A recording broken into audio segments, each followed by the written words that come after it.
The very next step is to figure out how we're going to connect to data so that we can begin to build our visualizations.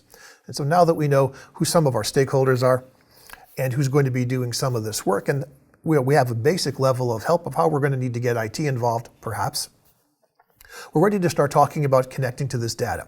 The first thing we'll look at are data sources and then data connections. Now, they are not the exact same thing, and I realize that the two often get mixed up, but we're not going to let that happen. We're going to keep them separate because they technically are separate. We'll take a look at data importing versus a live connection, and then some single source data, and then finally, saving a file. This whole process of saving a file is important because right after you make a connection or right after you've imported data, you really do want to save that. We haven't built anything yet.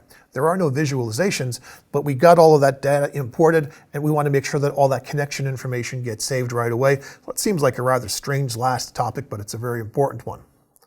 Now, connecting to data is the first step in doing all of our analysis. So we're all the way over here toward the left.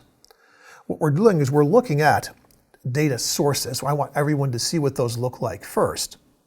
But once I've been able to make a connection to over the 80 data options here, yikes. There's going to be more by the time we're out there.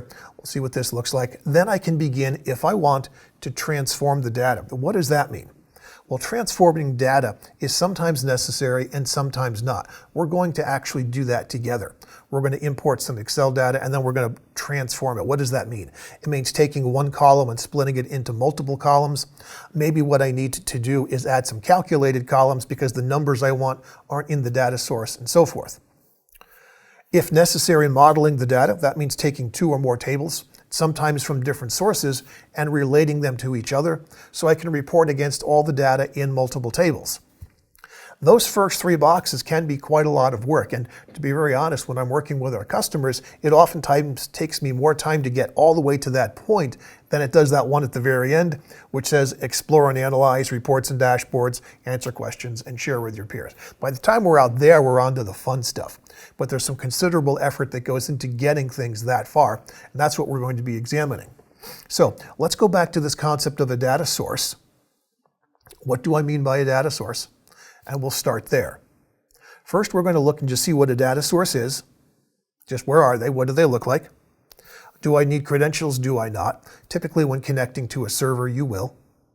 And then this concept of connection types. This is huge. Connection types are determined by the data source. Now, I've not covered connection types just yet. That's going to come up in the very next topic. But we need to start preparing ourselves for what this is going to look like. And then there are some sample data sources. So it's SQL Server, analysis services, and so forth. And you've got probably more examples. But this gets us started. So watch. I've gone ahead and I've launched Power BI Desktop. If you'd like to do this, you may. We don't really need it in this particular topic, but I do want to look around for a little bit so that some of those smaller things don't get neglected. When you launch Power BI Desktop, it very often asks you to log in. For what we're doing in this course, you won't need to do that till the very last chapter. So if you want to log in because you've got a set of work credentials you can use, go ahead and do that. If you don't have them, you won't need them to build the visualizations. You can see up here at the top that it prompted me for a login for the fictitious account Ethan Kane. And so I've gone ahead and I've logged in using those credentials, but I don't need that to do anything. What I'm looking at is get data right over here. We can't go anywhere until we have data. Here are some of the most common and most popular types of data sources, right? Now, I'm going to come down to more because my slide said about 80. By the time you're actually watching this, I guarantee you there will be more than 80. Microsoft is adding on a regular basis. Third-party vendors are creating what are called certified connectors at times. And so this list is going to continue to get larger. You can see by now, as we scroll, there's quite a lot out here. And there's no rule that says you're supposed to understand any of this. Or recognize any of this. Over here on the far left, you can see that things are broken down by category. This makes the huge list somewhat more understandable and a little bit less scary. But we have multiple options. In this course, I'm going to be working with Excel-based data. I'm not going to select this right now, but that's what we'll be doing later, so don't worry about making a connection to your company servers. You may not know how to do that, and you won't need to for this course. But what I'm going to do so I can show you some things is this. I'm going to cancel. These are our data sources. And I'd like you to just note that if I pick, for example, SQL Server, the data source determines the type of data connections that are available to me.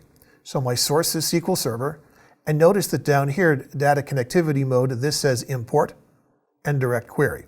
We don't really know what those are. We haven't talked about them yet. I'm pointing out that the data source determines what data connection options are going to be available.